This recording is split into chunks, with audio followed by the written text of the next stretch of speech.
இரக்கமுள்ளவரே, ஆவியானவரே, இந்த நாளை கூட உங்கள் கருத்தில் ஒப்பு கொடுக்குறேன். இந்தோனேஷியாவுக்காக ஜெபிக்கிறோம். விசேஷமாக ஜகார்த்தாக்காக, இந்தோனேஷியாவில் இருக்கிற ஜகார்த்தாக்காக ஜெபிக்கிறோம்.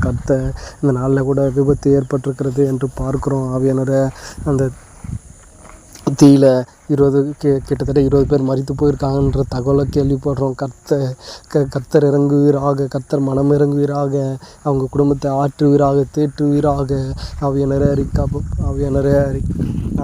இப்பேற்பட்ட விபத்துகள் இனி நடைபெறாதபடி விசேஷமாக கர்த்தருடைய பாதுகாப்பு உண்டாவதாக.